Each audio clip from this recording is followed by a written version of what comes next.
and it was a workmanlike frame, but there's nothing pleases you more than to sit down 1-0 in front, because it gives you that little bit of time to relax.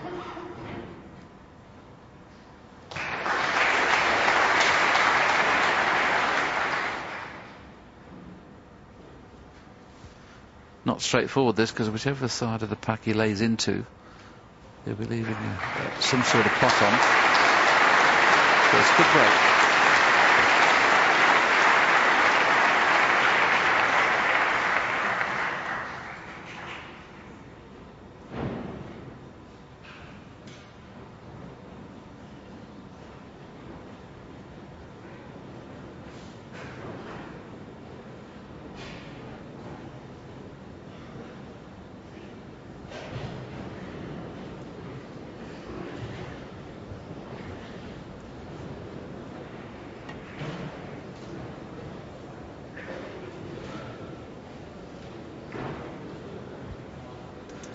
Well, needed to catch them fullish, and he just slid by.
Well, this is a very important safety exchange here.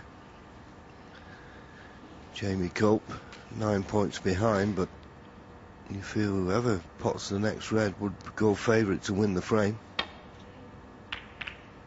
You have to play a better safety shot than that, though, to put him in trouble. I'm saying that, it's running on, and if it flicks the green, he could have a snooker, but not quite.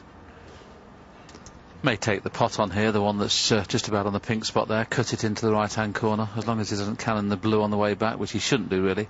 Cue ball in behind the brown is what he'll be playing as well.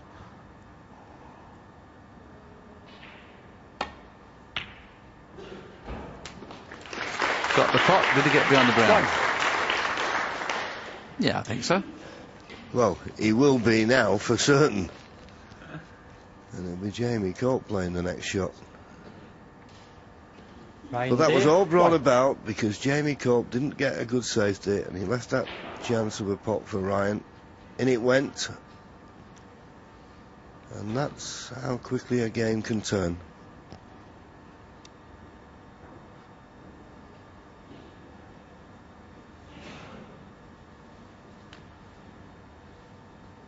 This may be hit and hope time, because the only red he can guarantee to get safe off is the one that's nearest the right-hand cushion, but he can't get to that, really. And even if he hit that one, he would leave the one just above the black to cut into the corner. So this may be time to have a hit and hope. That's a good effort. Oh, if he'd have flicked it, it'd have been safe, wouldn't it? And a miss. Ryan D. I always think it's a shame. There's no easy avenue there, John, is there? Because of what the referee's saying now. We talk about this loads, and I know people must be getting bored with the miss rule, but he's not got a direct line, or there's no easy way of hitting even the three reds. I suppose just the fact that he's playing for the single red, that's the referee's interpretation. Yeah, well, as you say, there's no one cushion escape, so he did very well to get near it the first time. Anyway, the miss won't be taken this time because he's left the red on. And that seems to be the criteria to me. I think it's a harsh rule. I've never liked it, but I think in some instances, yeah, it's the right call.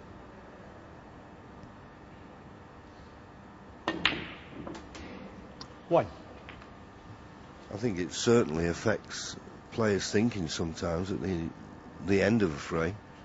They'd rather play a snooker and try and get the points they need from the snooker rather than go for the pot.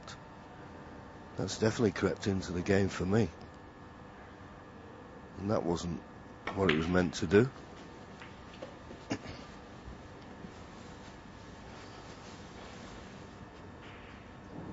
Six.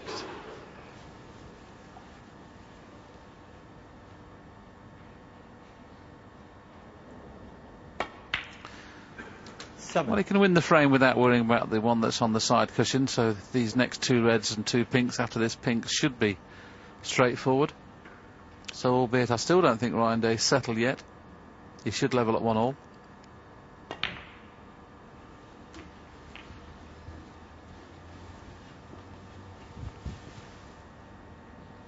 $13.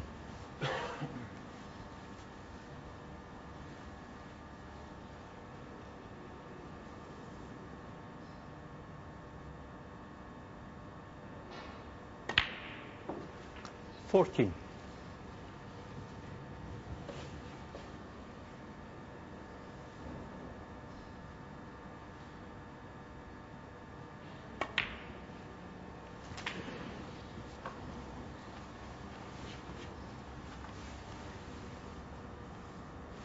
$20.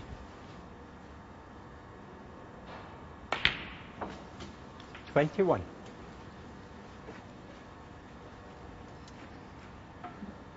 Won't do anything too silly with the black because at least it'll leave Jamie Cope sitting in his chair rather than if he missed the black he'd carry on.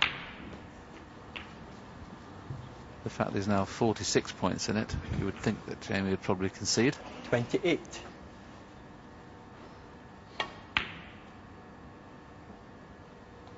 So no breaks of any size in the opening 2 frames. Jamie Cope stood in the board but without snookers. It'll be Ryan Day who levels at 1-all. Yeah, and the frame. And having glanced at the scoreboard, it is Ryan Day that's levelled at 1-all. A break of 34 was enough to take that frame.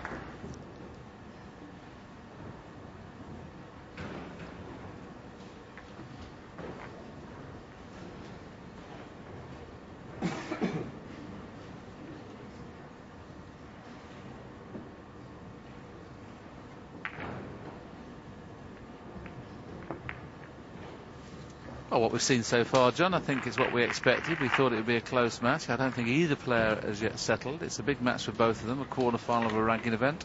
If you had to have your £5 on now, who would it be on? Tricky one.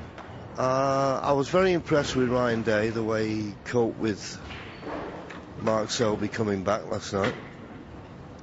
And, oh, no pun intended. Jamie, I was very impressed with him. I tipped him as one of my outsiders at the World Championship last year when he just lost by the odd frame in the first round to Peter Ebden. And of course he's got his revenge in the last round against Peter, but just a bit concerned about his safety play. I don't know whether it's good enough to keep the top players at bay, and that's what you've got to do, otherwise you're just going to be sat in your chair a lot of the times, you know. Yeah, I think it's good enough, you know, with the best of 9 occasionally, but I think when it comes to the longer match, John, you've got to have more than just a potting game. I mean, Jimmy White turned out to be a very good safety player, but in his early days, Jimmy was, you know, a magnificent potter, and maybe people like Steve Davis kind of got him bogged down occasionally. He turned out to be a great safety player, Jimmy. Can you learn, John? I think you can. Oh, I think you can learn. I don't think you can learn how to pot balls. I think that's just a natural gift. You have an eye for the pot, and Jamie's certainly got that. But of course, when you're such a good potter, when you come to the table, you're looking for the pot rather than the safety, aren't you? I think he's just got to get his balance right. Thank you. The third frame. Did that answer your question?